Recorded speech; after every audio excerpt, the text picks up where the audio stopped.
Baik, Bapak Yogi ini nanti akan mengutarakan tentang struktur kurikulum Merdeka, Bapak Ibu semua, mohon dapat stay tune terus. Selanjutnya saya akan menyapa narasumber kita yang kedua, Ibu Mega Safira, SIKOM. Selamat siang Ibu Mega. Selamat siang, Bu Vicky. Ya. Beliau merupakan tim platform Merdeka Mengajar yang akan berbagi nanti tentang struktur implementasi kurikulum Merdeka di platform Merdeka Mengajar. Selanjutnya saya akan menyapa narasumber ketiga kita, Bapak Nasmur MT Tohar, SPD NPD. Selamat siang, Pak. Selamat siang, Mbak Kiki. Ya. Pak Tohar ini adalah guru di SMA 7 Makassar, SMA 7 Makassar, di mana SMA 7 Makassar adalah salah satu dari sekolah penggerak yang telah mengimplementasikan kurikulum Merdeka. Apa kabarnya, Pak Nasmur? Alhamdulillah sehat, Bu. Baik, nanti ditunggu berbagi praktek baiknya ya, Pak Nasmur. Siap, insya Allah. Baik, para sahabat GTK, selama berlangsungnya diskusi dengan para narasumber, Bapak Ibu diharapkan berpartisipasi aktif dengan memberikan pertanyaan di fitur Q&A yang ada di Zoom. Beberapa pertanyaan akan kami kurasi untuk ditanyakan langsung oleh para narasumber. Dan pertanyaan lainnya akan dijawab oleh para panelis di kolom fitur Q&A. Mohon Bapak Ibu semua dapat terus menyimak hingga akhir acara. Baik, saya akan langsung ke narasumber kita pertama, Bapak Dr. Yogi Anggraina, MSD. Pak Yogi di sini akan membicarakan terkait struktur kurikulum Merdeka pada jenjang SD, SMP, SMA, SMK, pendidikan khusus, satuan PAUD, dan kesetaraan. Dan beliau merupakan tim kurikulum Merdeka, tim penyusun profil pelajar Pancasila, capaian pembelajaran matematika, dan panduan pengembangan kurikulum operasional satuan pendidikan. Ya, Pak Yogi, silakan menyapa peserta webinar kita. Baik, terima kasih Mbak Kiki. Assalamualaikum warahmatullahi wabarakatuh. Selamat siang menuju sore Ibu Bapak sekalian. Senang sekali bisa berjumpa dengan Ibu Bapak dalam Zoom meeting dan juga yang mengikuti melalui YouTube. Selamat siang dan semoga untuk 1 atau 2 jam ke depan kita bisa lebih menggali terkait dengan struktur kurikulum pada kurikulum Merdeka. Baik Pak Yogi, waktu paparannya kurang lebih 45 menit. Silakan saya akan langsung menyerahkan ke Pak Yogi. Baik Bu Kiki. Assalamualaikum warahmatullahi wabarakatuh. Ibu Bapak yang kami hormati, tadi Pak Kabadan sudah menyampaikan terkait filosofi kebijakan terkait dengan kurikulum Merdeka. Slide selanjutnya, kurikulum Merdeka ini Ibu Bapak dirancang agar dapat meningkatkan kualitas pembelajaran dan juga dari segi karakter maupun kompetensi dasarnya. Maka terkait dengan hal ini di dalam kurikulumnya, di dalam struktur kurikulumnya kita rancang agar apa yang dilakukan oleh siswa dapat meningkatkan baik dari segi kompetensi dasarnya maupun dari segi karakternya. Slide selanjutnya. Di dalam struktur kurikulum, baik untuk pendidikan anak usia dini, pendidikan dasar, dan pendidikan menengah, ini dibagi menjadi 2 kegiatan utama, yaitu pembelajaran intrakurikuler. Kegiatan pembelajaran intrakurikuler ini mengacu kepada capaian pembelajaran dan adanya proyek penguatan profil pelajar Pancasila yang merupakan kegiatan khusus yang ditujukan untuk memperkuat upaya pencapaian profil pelajar Pancasila yang mengacu kepada standar kompetensi lulusan. Jadi untuk intrakurikuler ini mengacunya langsung sebagai tujuan pembelajarannya kepada capaian pembelajaran yang sudah ditetapkan, dan untuk proyek di mana pencapaiannya dia mengacu kepada dimensi, elemen, dan sub-elemen dari profil pelajar Pancasila. Nah, di dalam dimensi dan elemen sub-elemen profil pelajar Pancasila inilah kita ingin lebih memperkuat karakter yang sudah kita elaborasi dari berbagai kompetensi, sudah kita elaborasi dari berbagai nilai-nilai karakter terkait dengan dimensi elemen, sub-elemen profil pelajar Pancasila ini. Kegiatan proyek yang dirancang Ibu Bapak ini dari segi pengelolaan waktu dilaksanakan secara fleksibel, waktunya dijumlahkan, diakumulasikan, baru nanti dibuat perencanaan pembelajaran di mana tetap waktu alokasi per tahunnya itu sesuai yang ada dalam struktur, tapi fleksibilitas dalam pengorganisasiannya, dalam pelaksanaannya itu dimungkinkan dalam pelaksanaan proyek penguatan profil pelajar Pancasila. Slide selanjutnya, untuk di dalam struktur kurikulum juga ini kita tetap menguatkan terkait peran muatan lokal. Satuan pendidikan dapat menambahkan muatan lokal yang ditetapkan daerah yang sesuai dengan karakteristik daerahnya. Nah, kalau di dalam kurikulum 2013, potensi terkait muatan lokal itu diintegrasikan ke dalam kelompok B di dalam kurikulum 2013 dalam struktur kurikulumnya, dan juga dapat dikembangkan sebagai mata pelajaran sendiri. Nah, sekarang dalam kurikulum mereka, muatan lokal memungkinkan untuk diintegrasikan ke dalam berbagai mata pelajaran yang ada, tetap juga dapat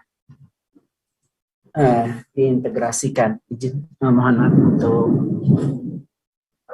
menambahkan gini, Bu.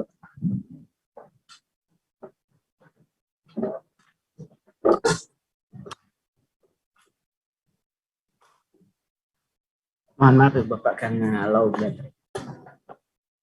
Jadi untuk muatan lokal, kalau di dalam kurikulum 2013 itu diintegrasikan ke dalam kelompok B di kelompok mata pelajaran kelompok B dan sebagai mata pelajaran sendiri, maka di kurikulum Merdeka ini dapat diintegrasikan ke dalam berbagai mata pelajaran.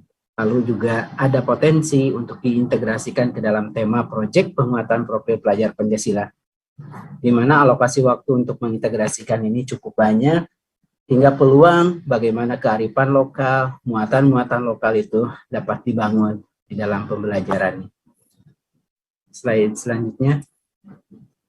Selain itu, Ibu Bapak, dari setiap jenjang, mulai dari PAUD, sekolah dasar, sekolah menengah pertama, sekolah menengah atas, sekolah menengah kejuruan, pendidikan khusus, dan pendidikan kesetaraan, tadi di awal sudah dijelaskan di mana dibagi menjadi dua kegiatan utama, yaitu kegiatan pembelajaran intrakurikuler dan juga proyek penguatan profil pelajar Pancasila. Kegiatan pembelajaran di PAUD ini dirancang agar anak mencapai kemampuan yang tertuang sesuai dengan capaian pembelajaran pada fase fondasi, di mana intisari kegiatan pembelajaran intrakurikuler ini adalah bermain bermakna sebagai perwujudan merdeka belajar, merdeka bermain. Kegiatan yang dipilih harus memberikan pengalaman yang menyenangkan dan bermakna bagi anak. Kegiatan perlu didukung oleh penguatan sumber-sumber belajar yang nyata dan ada di lingkungan sekitar anak. Nah, sumber belajar yang tidak tersedia secara nyata dapat dihadirkan dengan dukungan teknologi dan buku bacaan anak. Ini terkait dengan kegiatan intra, yang mungkin kalau selama ini Ibu Bapak sudah melakukan hal ini dalam proses pembelajarannya, ini semakin memperkuat bagaimana peran bermain, belajar, bermain, bagaimana merdeka belajar, merdeka bermain ditekankan di dalam proses pembelajaran. Selain itu diperkuat juga proyek penguatan profil pelajar Pancasila untuk memperkuat upaya pencapaian profil pelajar Pancasila yang mengacu kepada standar kompetensi lulusan. Penguatan profil pelajar Pancasila di PAUD ini dilakukan dalam konteks tradisi Hari Besar Nasional, tradisi lokal, dan juga internasional. Nah, ini adalah terkait proyek penguatan profil pelajar Pancasilanya. Alokasi waktu di PAUD sendiri sama dengan di kurikulum 2013, mempunyai alokasi waktu 900 menit per minggu. Slide selanjutnya. Untuk struktur kurikulum PAUD sendiri, Ibu Bapak, alokasi waktu tadi sama dengan di K13, 900 menit per minggu.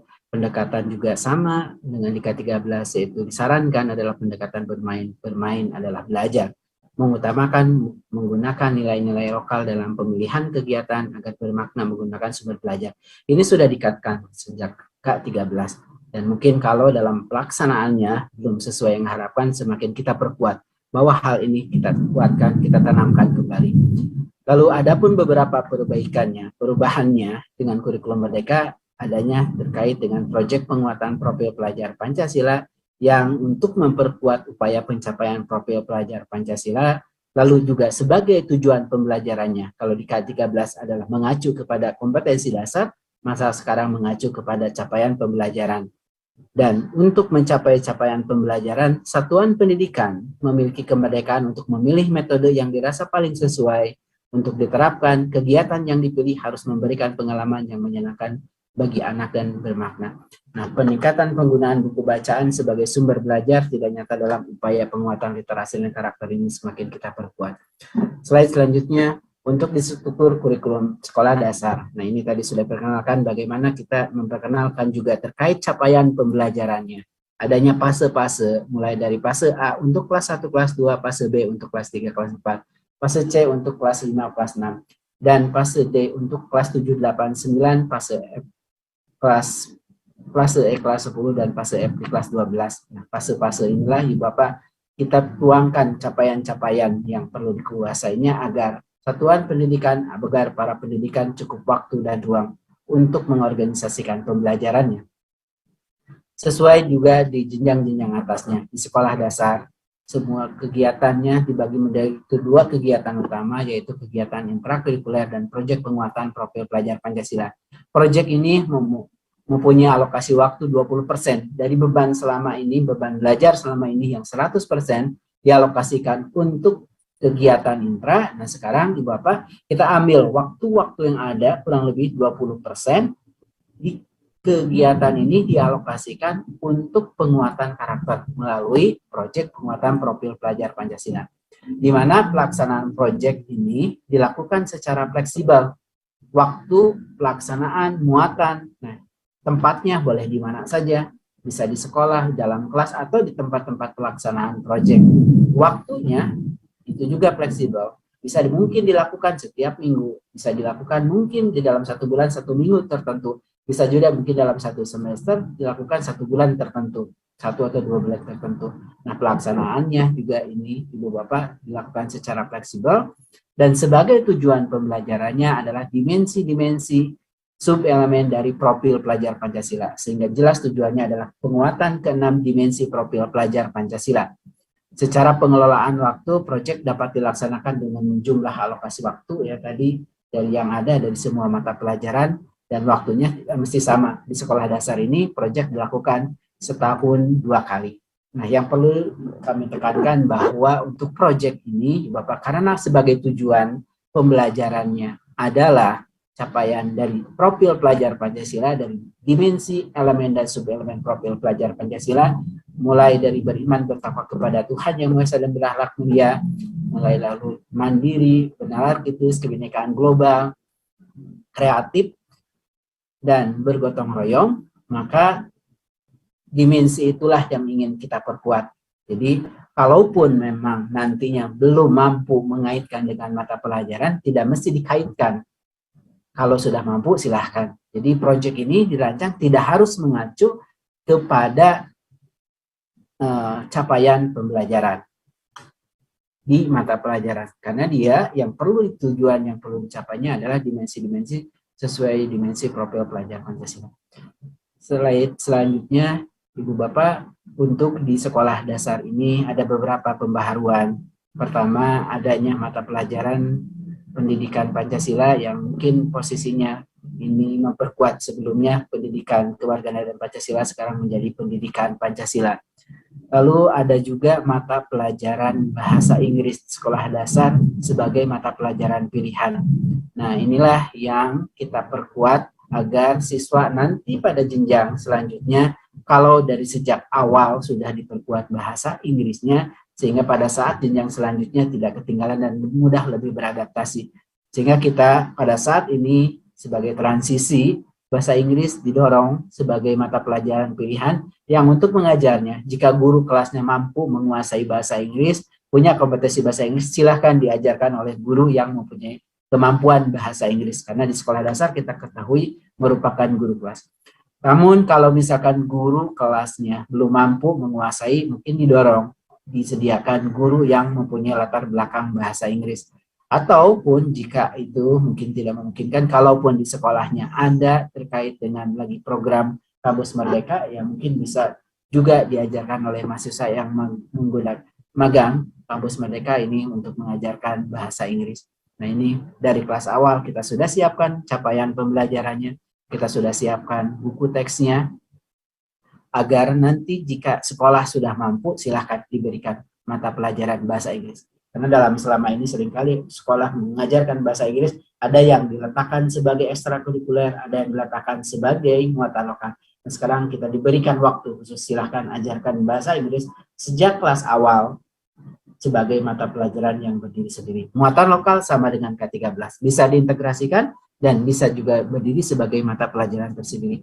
Nah, strukturnya kalau Bapak perhatikan tadi dijelaskan di awal, semua mulai struktur untuk di sekolah dasar ini sama dengan jenjang-jenjang lainnya dibagi dua kegiatan, antara intra dan juga adanya terkait dengan proyek penguatan profil pelajar Pancasila. Walaupun menyimpan terkait dengan alokasi waktu di setiap mata pelajaran, ini jangan sampai dimaknai setiap mata pelajaran ada proyek. Nah, untuk proyek ini dijelaskan di awal, diakumulasikan dulu waktunya, baru didesain, direncanakan dari waktu akumulasi tersebut. Kita sengaja disimpan di samping kanan setiap alokasi intranya untuk menjaga beban belajar, itu terutama nanti di yang SMP, di SMA, beban belajarnya itu di setiap mata pelajaran tetap. Tetapi dalam pelaksanaan yang selama ini 100% untuk intra, nah sekarang alokasi 20-30%-nya dilaksanakan untuk kegiatan proyek yang sifatnya lintas mata pelajaran. Slide selanjutnya, di sekolah di kelas 2 juga alokasi waktu mata pelajarannya Ibu Bapak hampir sama, dan di kelas 3, mulai kelas 3, ini diperkenalkan mata pelajaran ilmu pengetahuan alam dan sosial. Kalau sebelumnya ilmu pengetahuan alam dan ilmu pengetahuan sosial mulai kelas 4 itu berdiri sebagai mata pelajaran masing-masing. Nah sekarang Ibu Bapak ilmu pengetahuan alam dan sosial ini menjadi satu mata pelajaran di mana kita ingin membangun ilmu pengetahuan secara utuh. Di sekolah dasar, ilmu pengetahuan alam dan sosial digabung sebagai ilmu pengetahuan alam dan sosial. Mulai ke SMP, mulai dipisah ilmu pengetahuan alam dan ilmu pengetahuan sosial. Dan makin atas lagi ilmu pengetahuan alam dipecah lagi menjadi fisika, kimia, biologi, ilmu pengetahuan sosial dipecah lagi, ekonomi, sosiologi, geografi, dan antropologi. Sehingga dari makin atas makin mengerucut. Nah inilah yang ingin kita bangun. Nah ini kebaruannya di SD ini. Di kelas 3 mulai ada mata pelajaran ilmu pengetahuan alam dan sosial yang merupakan gabungan dari ilmu pengetahuan alam dan ilmu pengetahuan sosial. Bahasa Inggris sama mulai dari kelas 1 sampai kelas 6. Muatan lokal sama mulai kelas 1 dan sampai kelas 6. Jadi kita tetap terkait muatan lokal memperkuat bagaimana kearifan lokal itu dibangun melalui mata pelajaran muatan lokal. Selain itu juga bisa dibangun melalui proyek penguatan profil pelajar Pancasila. Strukturnya bila antara intra dan kurikuler.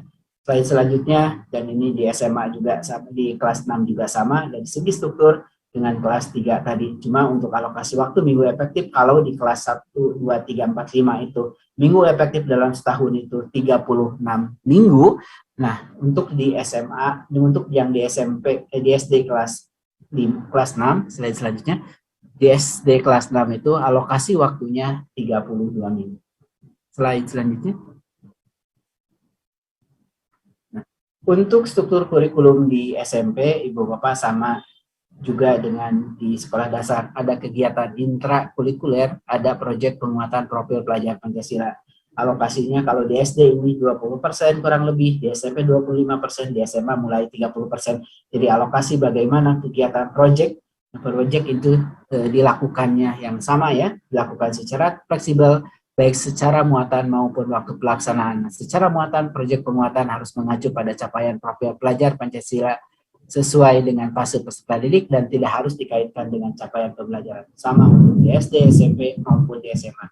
Nah, kebaharuan di SMP, slide selanjutnya, adanya mata pelajaran informatika. Kalau di kurikulum 2013, sejak tahun 2018, informatika ini menjadi mata pelajaran pilihan.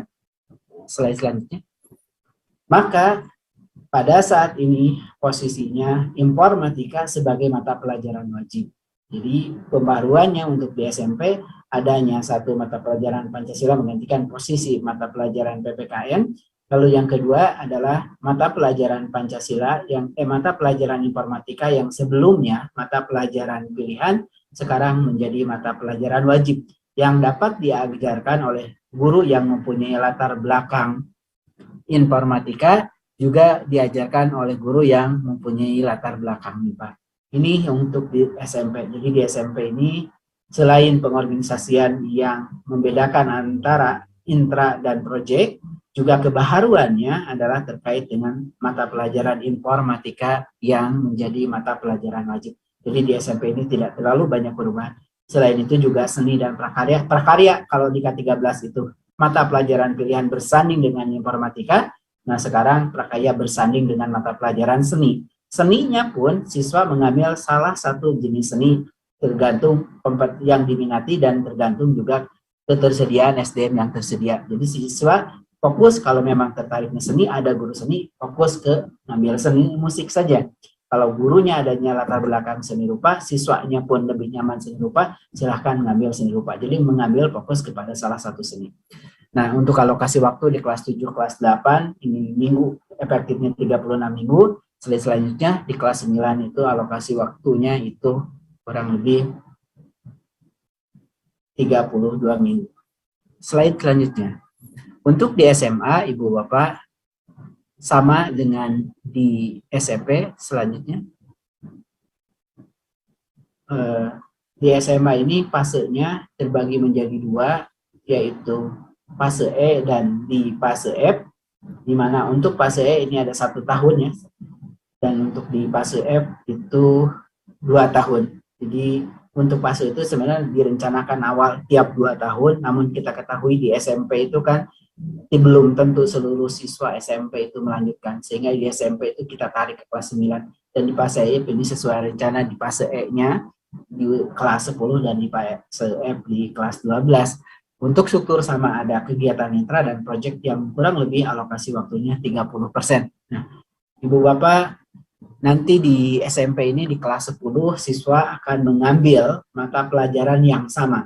Jadi perubahannya yang mungkin agak banyak itu di kurikulum, di struktur kurikulum SMA. Kalau di kurikulum 2013, sejak kelas 10 siswa akan diarahkan terhadap minat tertentu, minat IPA, minat IPS, minat bahasa. Nah sekarang Ibu Bapak, siswa di kelas 10 akan mempelajari dulu mata pelajaran yang sama, baru nanti di kelas 11 akan diarahkan mengambil pilihan-pilihan mata pelajaran. Slide selanjutnya. Ini bisa diperhatikan Ibu Bapak, kalau di kelas E tadi siswa mengambil mata pelajaran minat semuanya. Nanti mulai di kelas F, di fase E, siswa akan mengambil di kelompok umumnya itu sama, di kelompok mata pelajaran umumnya sama. Namun siswa nanti akan mengambil pilihan-pilihan mata pelajaran sesuai yang tersedia di beberapa kelompok mata pelajaran. Slide selanjutnya. Nah ini Bapak di kelas 10 tadi sudah dijelaskan, siswa akan mengambil sama mata pelajarannya, agama Islam, agama Kristen, Katolik, Buddha, Konghucu, dan Hindu pilih sesuai agamanya, lalu pendidikan Pancasila sama, lalu bahasa Indonesia, matematika, lalu ada mata pelajaran IPA di kelas 10-nya, itu Bapak siswa belum dikelompokkan ke subjek-subjek tertentu, tapi mengambil mata pelajarannya IPA, yang terdiri di dalamnya ada fisika, kimia, biologi, yang mungkin nanti diambil mata pelajaran ini bisa jadi diajarkannya. Seperti saat ini ada fisika, kimia sendiri-sendiri, bisa juga terintegrasi sebagai mata pelajaran IPA, atau bisa diajarkan sistem blok. Begitu pula mata pelajaran IPS. Lalu ada bahasa Inggris, PJOK, informatika, lalu seni dan muatan lokal. Nah, kalau Ibu Bapak perhatikan total jam waktu untuk agama, Pancasila, bahasa Indonesia, matematika ini kita jaga sama dengan di K13. Sehingga total sebagai keperluan dapodiknya antara INTA dan proyek ini mempunyai alokasi waktu yang sama. Slide selanjutnya, baru di kelas 11 Ibu Bapak nanti siswa akan diarahkan mengambil pilihan-pilihan mata pelajaran. Jadi ada kelompok umum yang dipelajari sama oleh seluruh siswa, yaitu agama, Pancasila, bahasa Indonesia, matematika, bahasa Inggris, PJOK, sejarah, dan seni. Baru nanti di kelas 11 pilihannya, next slide. Lalu selanjutnya, siswa akan diarahkan untuk mengambil 4-5 pilihan mata pelajaran. Jadi akan didorong mengambil 4-5 mata pelajaran. Yang tentunya pilihan mata pelajaran ini juga akan memperkuat kira-kira siswanya nanti akan melanjutkan kemana. Nah sekarang Kalau sebelumnya diarahkan harus mengambil kelompok-kelompok tertentu, dan sekarang siswa diarahkannya mengambil mata pelajaran antara 4 sampai 5 mata pelajaran. Jadi didorong silakan siswa mengambil 4 sampai 5 mata pelajaran. Sepertinya lebih ini saya share screen saja ya. Izin lanjutkan ya. Baik, silakan Pak. Ya, saya lanjutkan Ibu Bapak. Untuk di kelas 12 itu sama dengan yang di kelas 11. Jadi melanjutkan mata pelajarannya yang ada di kelas 11, bahwa nanti siswa akan didorong untuk mengambil mata pelajaran kelompok umum dan juga didorong untuk mata pelajaran pilihan, mengambil 4 sampai 5 mata pelajaran pilihan, dan tentunya ini sebagai dasar nanti siswa akan melanjutkannya juga perguruan tingginya kemana. Nah, ini pilihan-pilihannya. Kita buka juga ruang kelompok pilihan untuk kelompok pilihan vokasi yang memungkinkan nanti dikembangkan sesuai kebutuhan dari peserta didik juga. Slide selanjutnya itu yang untuk di SMA. Jadi di SMA ini Ibu Bapak tidak ada lagi siswa diarahkan untuk kelompok-kelompok tertentu yang diarahkan, tapi siswa silakan mengambil pilihan-pilihan mata pelajaran sesuai bidang minat dan kemampuannya. Lalu untuk di pendidikan khusus, nah di pendidikan khusus juga ini Bapak hampir sama dengan yang mohon maaf di SMK. Di SMK dulu.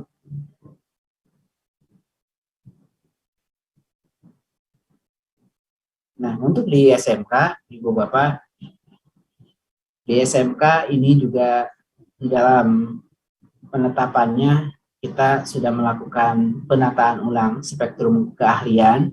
Saat ini sudah ditetapkan spektrum keahliannya ada 10 bidang keahlian dan diturunkan ke dalam 50 program keahlian. Dan kita juga sudah menetapkan konsentrasi keahliannya. Jadi ada penataan spektrum keahlian disesuaikan dengan kebutuhan saat ini. Dan saat ini pun untuk struktur kurikulumnya sudah kita siapkan juga untuk konsentrasi keahlian yang diselenggarakan untuk 3 tahun dan juga yang diselenggarakan untuk yang 4 tahun. Jadi nanti ada spektrum keahlian untuk bidang dan program keahlian yang ditetapkan di dalam Kepmennya, dan turunannya terkait dengan konsentrasi keahlian sudah kita tuangkan di dalam keputusan Kepala Badan Standar Kurikulum dan Asesmen. Slide selanjutnya. Pak Yogi, mohon izin mengingatkan waktu 15 menit lagi ya Pak. Baik, terima kasih. Untuk struktur kurikulum SMK ini sama Ibu Bapak, ada intra dan ada project. Slide selanjutnya, di mana di dalam struktur kurikulum SMK ini ada kelompok mata pelajaran umum dari sejak kelas 10 dan ada kelompok mata pelajaran kejuruan. Kelompok mata pelajaran umum ini kompetensinya sama dengan SMA. Jadi agama, Pancasila, bahasa Indonesia, PJOK, sejarah, seni, dan muatan lokal ini capaian pembelajarannya itu sama dengan SMA. Baru nanti ada kelompok kejuruan. Slide selanjutnya, di kelas 10 ada beberapa mata pelajaran dari kelompok kejuruan, yaitu mulai dari matematika, bahasa Inggris. Nah, ini matematika, bahasa Inggris, ini kita simpan di kelompok kejuruan agar nanti dalam pembelajarannya dikontekskan sesuai juga dengan program-program keahliannya. Jadi yang mungkin pariwisata, konteks matematika banyak dikaitkan dengan kepariwisataannya. Begitu pula bahasa Inggris pada saat di pariwisata, ya mungkin peristilahan, penggunaan kalimat, kata, dan bahasa Inggrisnya bisa disesuaikan dengan konteks kepariwisataannya. Lalu ini seluruh siswa akan mempelajari juga informatika dan proyek ilmu pengetahuan dan sosial, proyek IPAS. Nah, yang nanti kekhasannya untuk di SMK adanya dasar-dasar program keahlian. Nah, ini Bapak untuk di SMK ini yang perlu kami sampaikan. Untuk tahun ajaran 2021 kemarin di SMK Persada Anggulan seluruhnya masih mengacu kepada Kepmen 476. Mulai tahun ajaran baru untuk SMK ini seluruhnya, baik SMK PK maupun yang jalur mandiri akan mengacu ke kurikulum Merdeka ini. Ini ada pembaharuan, terutama dasar-dasar program keahlian. Sebelumnya, kemarin di SMK PK yang dijalankan tahun 2021, ajaran 2021 ini, alokasi waktu untuk dasar-dasar program keahlian itu 6 jam. Nah, sekarang rata-rata 6 jam per minggu. Nah, sekarang alokasi waktunya itu menjadi 12 jam. Jadi meningkat 100 dibandingkan kemarin yang di SMKPK, sehingga tahun ajaran baru dasar-dasar program keahlian alokasinya sesuai dengan kurikulum mereka. Jadi mulai tahun ajaran baru, baik SMKPK, baik kurikulum jalur mandiri, sekolah yang menggunakan jalur mandiri akan mengacu kepada Kemendikbud 56 ini terkait struktur kurikulumnya. Nah, ini untuk di SMK, dan kita yang kemarin proyek penguatan profil pelajar Pancasila dan budaya kerja menjadi mata pelajaran, sekarang posisinya sama dengan SMA. Dia bagian alokasi beban mengajarnya diinsert di dalam mata pelajaran, tapi dalam pelaksanaannya adalah digabung. Jadi ini pembaruan untuk di SMK. Jadi yang SMK PK tahun ajaran baru akan menyesuaikan dengan struktur terbaru ini. Di kelas 11, bisa di slide selanjutnya, di kelas 11, Ibu Bapak, di kelas 11 ini nanti kelompok mata pelajaran sama, ada kelompok umum dan ada kelompok kejuruan. Slide selanjutnya, di kelompok kejuruan, Ibu Bapak nanti akan mulai, kalau kelas 10 mempelajari dasar-dasar program keahlian, baru di kelas 11 nanti akan mulai sesuai konsentrasi keahlian. Alokasi waktunya juga cukup banyak, dan ini juga di kelas 11 nanti siswa akan mulai belajar mata pelajaran proyek kreatif dan kewirausahaan. Lalu ada juga mata pelajaran pilihan yang dimungkinkan diambil oleh para siswa.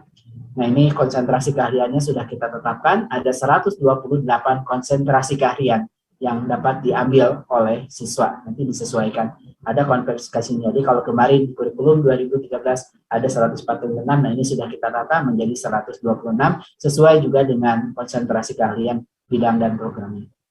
Ini untuk SMK sudah kita siapkan untuk usia. Next slide. Untuk program 3 tahun dan program 4 tahun. Ini program 3 tahunnya. Next slide. Untuk kelompok umum ini, untuk kelompok kejuruan ini. Nah, ini alokasi waktunya ada di kelas 12, di SMK ini ada mata pelajaran PKL. Yang kebaharuannya lagi adalah di SMK ini PKL, ini yang dihitung sebagai mata pelajaran, dan tentu bisa dihitung sebagai beban mengajar guru, yang alokasi waktunya cukup banyak. Next slide. Untuk program 4 tahun, kelompok mata pelajaran umumnya ini sama, lalu untuk kelompok kejuruannya, slide. Ini ada beberapa yang diperkuat ya, terutama memperkuat bahasa Inggris dan matematika untuk di kelas 12. Next slide. Ini Bapak ya, jadi untuk program 4 tahun nanti akan diperkuat. Nah, untuk kelompok umumnya itu tidak ada ya, tapi yang ada nanti adalah mata pelajaran kelompok kejuruan, memperkuat matematika dan bahasa Inggris, serta waktu untuk PKR lebih banyak. Dan ada juga kelompok kejuruannya ini alokasinya cukup banyak, ada 1.300 yang usia untuk yang program 4 tahun. Selanjutnya, untuk struktur kurikulum pendidikan khusus ini polanya sama dengan SD, SMP, SMA ya Ibu Bapak. Yang membedakan nanti alokasi waktu, lalu ada penguatan. Nah, ini yang kebaruannya slide selanjutnya di SDLB. Next slide, yaitu penguatannya adanya terkait dengan mata pelajaran program kebutuhan khusus. Ada 5 program kebutuhan khusus, ada yang memang punya hambatan penglihatan, hambatan pendengaran, dan hambatan lainnya sudah kita siapkan sebagai mata pelajaran yang berdiri sendiri. Jadi sekarang diperkuat bagaimana mengoptimalkan siswa untuk belajar melalui mata pelajaran program kebutuhan khusus. Nah, kalau sebelumnya sebagai capaian pembelajarannya pendidikan khusus itu dibedakan antara yang punya hambatan intelektual yang tidak mempunyai hambatan intelektual. Nah, sekarang nih Bapak, kalau sebelumnya dibedakan berdasarkan ketunaan, nah sekarang sebagai capaian pembelajaran dibedakan berdasarkan hambatan intelektual dan yang tidak punya hambatan intelektual. Yang tidak punya hambatan intelektual bisa menggunakan capaian yang reguler, yang mempunyai hambatan intelektual disediakan sesuai yang saat ini kami siapkan. Dan kebaharuannya mulai dari SDLB, SMPLB, dan SMLB itu adanya mata pelajaran program kebutuhan khusus. Slide selanjutnya, di kelas 2, kelas 3, slide selanjutnya,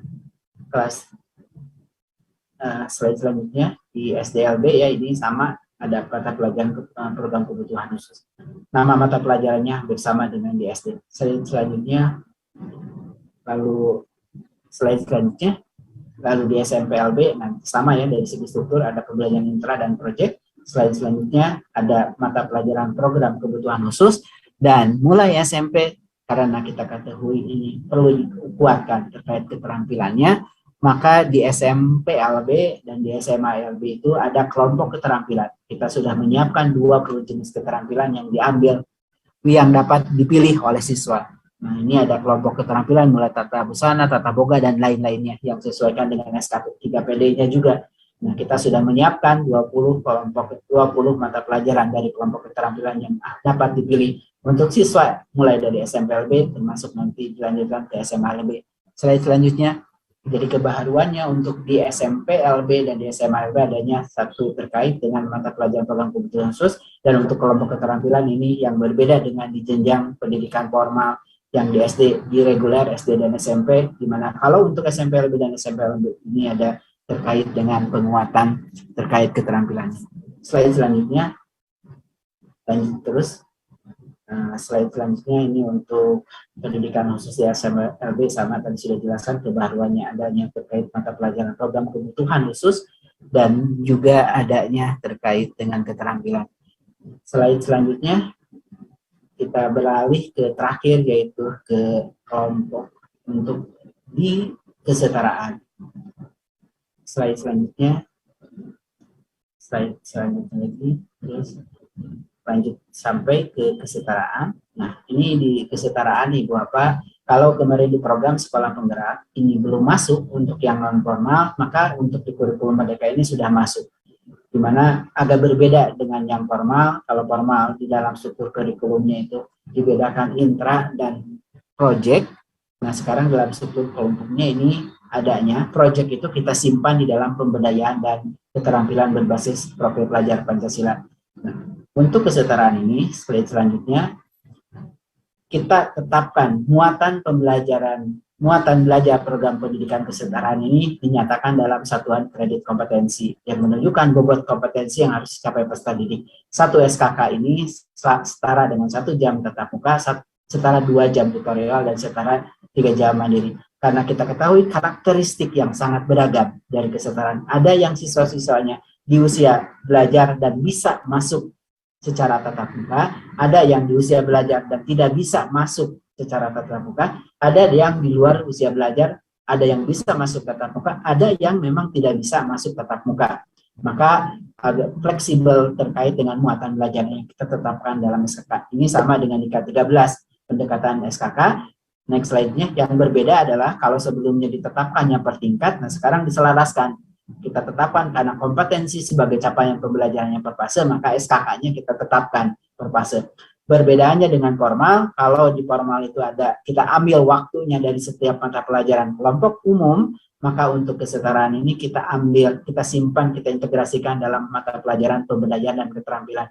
Dan perubahannya di K13 adalah sebelumnya seni dan proyek itu masuk di dalam keterampilan pilihan, nah kita simpan sekarang di mata pelajaran kelompok umum agar kemampuan nanti di kesetaraan dan kelompok reguler itu bisa sama terkait kelompok umumnya. Dan sekarang diperkuat terkait dengan pemberdayaan dan keterampilannya yang berbasis profil pelajar Pancasila. Ini sama untuk program paket A.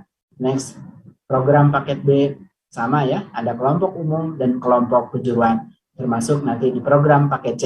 Nah, program paket C sama juga, tapi ada pilihan-pilihan mata pelajaran nantinya. Untuk kelompok umumnya ini sama ya, ada agama, bahasa Indonesia, matematika, bahasa Inggris, IPA, IPS, PJOK, dan seni. Baru nanti ada pilihan. Nah ini next slide.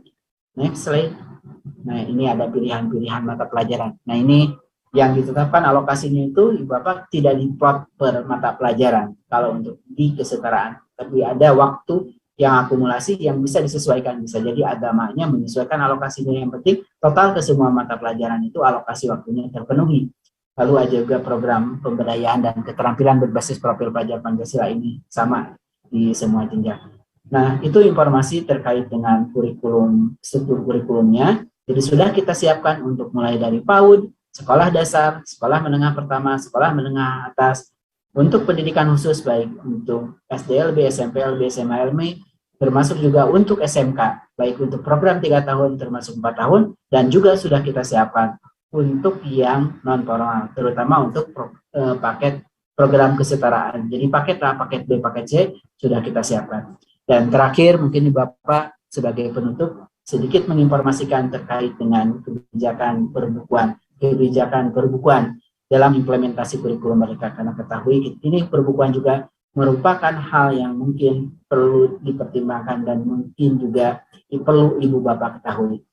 Slide selanjutnya terkait dengan kebijakan kurikulum ini, karena kita ketahui tahun lalu kan program sekolah penggerak telah menerapkan kurikulum prototipe tahun lalu ya, sekarang menjadi kurikulum Merdeka, dan tahun ajaran baru ini kurikulum Merdeka diterapkan melalui 2 jalur, 1 jalur mandiri, 2 jalur program. Nah, jalur program melanjutkan ya, ada program sekolah penggerak dan ada program SMK Pusat Keunggulan. Dan untuk jalur mandiri ini siapapun yang silahkan yang tertarik mendaftar, tadi sudah disampaikan oleh Pak Kabadan linknya dan batas waktunya. Slide selanjutnya, Ibu Bapak, terkait dengan slide selanjutnya terkait dengan buku teks pelajaran, ini yang memang perlu diketahui bahwa kita sudah menyiapkan buku, ada 453 judul yang sudah disusun yang dapat diunduh secara gratis oleh Ibu Bapak di website yang kami sediakan.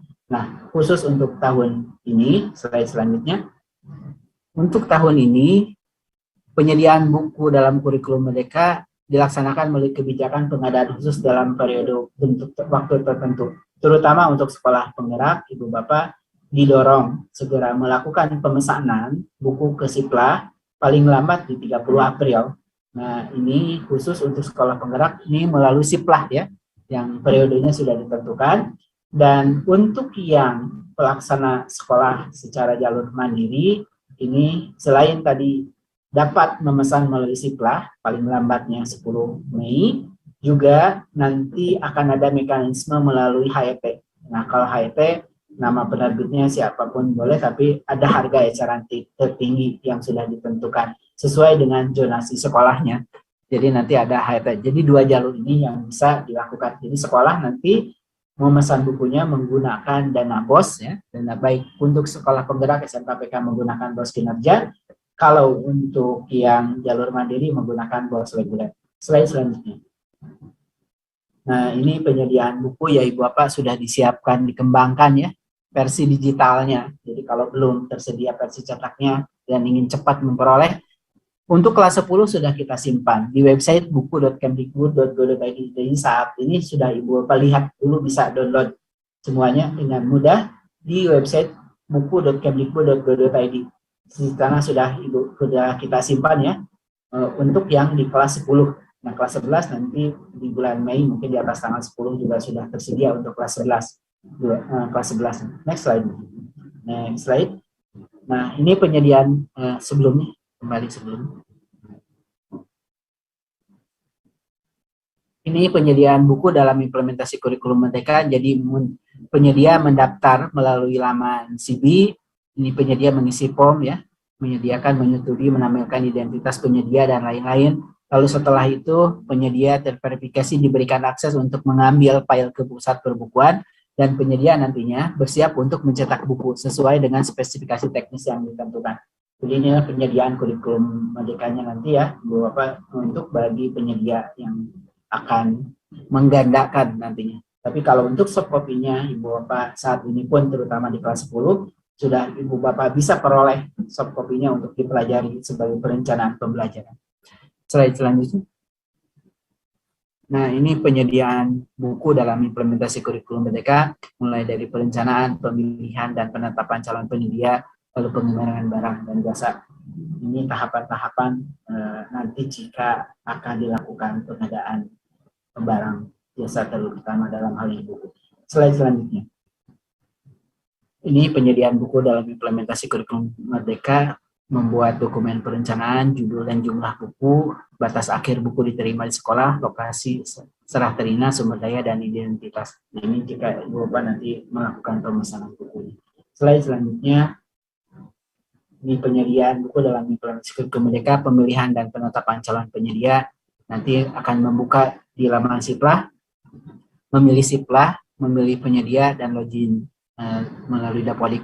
Nah, pembuatan kesempatan pengadaan nanti memilih judul buku berdasarkan kategori, memasukkan jenis dan jumlah buku, memilih sumber dana, klik tombol buat pemesanan, memasukkan pajak oleh penjual, memasukkan estimasi pembayaran, memilih metode pembayaran. Ini Nah, Ibu Bapak yang dititipkan teman-teman terutama bagian perbukuan adalah silahkan Ibu Bapak terutama yang saat ini sebagai pelaksana program sekolah penggerak segera mendaftar karena sudah tersedia penyediaannya dan harganya memang relatif lebih murah dan paling lambat di akhir April ini. Nah, nanti bagaimana prosesnya nanti bisa dibantu oleh teman-teman Pak Udasmen untuk bagaimana melakukan proses pemesanan.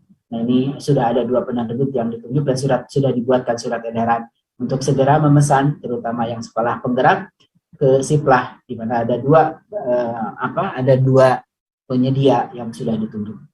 Slide selanjutnya, untuk penyediaan buku implementasi kurikulum Merdeka juga ini ya Ibu Bapak tahapan-tahapan, dan ini tahapan-tahapan ini nanti jika Ibu Bapak nanti membutuhkan informasi lebih lanjut, tentunya nanti akan disiapkan oleh tim bagaimana proses pengadaannya. Jadi jangan khawatir terkait dengan pengadaan bukunya.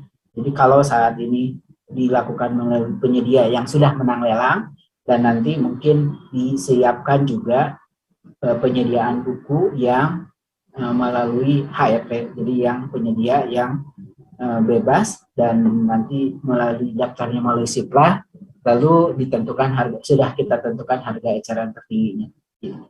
Dan pemesanannya nanti dana yang digunakan bisa menggunakan dana BOS. Itu mungkin Bu Kiki terkait dengan informasi buku ya, melanjutkan tadi informasi terkait dengan struktur kurikulum. Terima kasih Ibu Bapak. Assalamualaikum warahmatullahi wabarakatuh.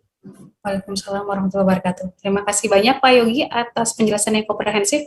Izin saya memberikan beberapa poin dari penjelasan Pak Yogi, di mana struktur kurikulum Merdeka terbagi atas intrakurikuler dan proyek penguatan profil pelajar Pancasila, lalu muatan lokal yang ditentukan oleh pemerintah daerah dan satuan, kemudian menentukan strategi pembelajaran. Di SMP ada penambahan mata informatika, kemudian untuk mata pelajaran prakarya ditambah dengan ada pilihan dalam mata pelajaran seni untuk jenis-jenisnya yang dapat diajarkan. Lalu adanya pilihan mata pelajaran di kelas 11 dan 12, kemudian penyesuaian kelompok mapel kejuruan dengan adanya pembaruan dasar program keahlian. Lalu mapel program kebutuhan khusus yang ada di SLB, serta struktur kurikulum kesetaraan di mana ada mapel kelompok umum dan pemberdayaan serta keterampilan berbasis profil pelajar Pancasila dan penyesuaian SKK yang ditetapkan per fase. Nah, semua informasi ini Bapak Ibu dapat disimak kembali di Kemendikbudristek nomor 56 tahun 2022. Serta tadi penjelasan mengenai penyediaan buku sudah dijelaskan oleh Pak Yogi, gitu ya, silakan nanti pemesanan dapat dilakukan sampai 10 Mei dan akan ada informasi lebih lengkap berikutnya terkait dengan penyediaan buku. Baik, terima kasih banyak sekali lagi Pak Yogi.